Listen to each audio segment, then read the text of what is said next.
I know the feeling. You walk into a game room, a home bar, or that spare room turn a direct space and you see that sleek, glossy thing sitting there.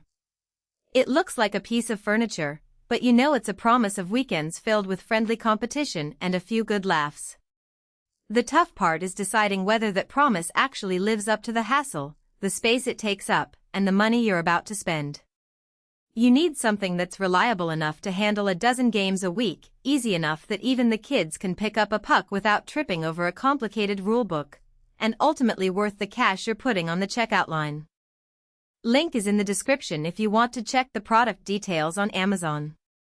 When a shuffleboard table lands on my radar, the first question is always, will this table survive my family's regular use? I've seen too many cheap-look options that crack under the weight of a handful of enthusiastic players, and I've also watched people spend a small fortune on a table that looks beautiful but refuses to stay level in a room that isn't perfectly square.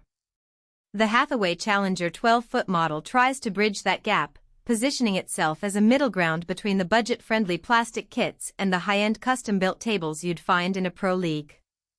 Who should walk away from this video? If you're hunting for a tabletop that you can tuck under a coffee table and slide out for occasional play, this isn't it. The 12-foot length demands a decent footprint, roughly 4 feet wide and a little over 12 feet long, so you need a room that can comfortably accommodate it with a little clearance on the ends. If you live in a studio apartment or a cramped basement where you can't spare that much floor space, you'll likely spend more time shuffling the table out of the way than actually playing. On the flip side, if you have a dedicated game room, a finished basement, or a large den and you're looking for a centerpiece that will keep friends, family, and even the occasional neighbor coming back for more, this could be a solid pick. Let's talk about the day-to-day experience. The first thing you notice is the walnut finished cabinet that encloses the playfield. It's not just a decorative shell, the cabinet actually offers storage for the 8 pucks, a brush, wax, and the 2 built-in dual abacus scorers. In a household where everything ends up on the coffee table, that built-in storage is a subtle but much appreciated design win. You slide the cabinet open, grab the pucks, and you're ready to go. No need to hunt for a separate scoring sheet or buy extra accessories later. The heart of any shuffleboard table is its playfield, and Hathaway's claims a 1.5-inch thick hardwood surface with a poly-coated finish. In practical terms, that means the board feels solid under the puck, and the coating helps the pucks glide smoothly. I've set up the table in a room that fluctuates between winter's dry heat and summer's humid spikes, and the built-in climate adjusters helped keep the playing surface consistent. The adjustment knobs allow you to tighten or loosen the tension on the surface, effectively compensating for humidity-induced expansion or contraction.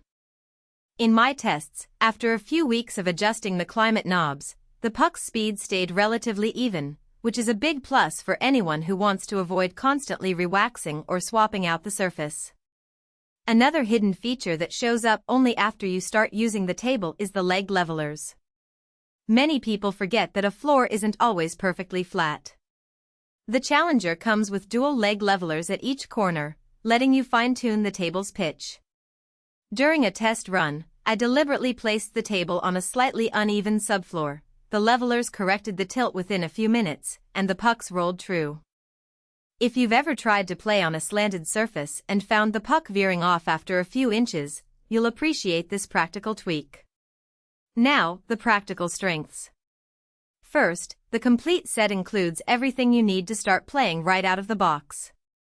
8 pucks give you enough for team play, the brush and wax maintain the surface, and the scoring system saves you from writing scores on a napkin. Second, the durability. The hardwood core isn't just a marketing line, it's thick enough to take the pounding of competitive play without warping. And the warranty, while I can't quote exact terms, means Hathaway stands behind the build, which adds peace of mind for a purchase that sits at a few $100s. Third, the aesthetics. The walnut laminate gives the piece a warm, upscale look that blends into a family room without looking out of place. On the downside, the size is the biggest trade-off. Aside from the floor space, you have to consider ceiling height. The table's legs sit fairly low, but you need enough headroom for the pucks to travel the full 12 feet without hitting a low ceiling or light fixture. In a room with low beaming, you might have to rearrange.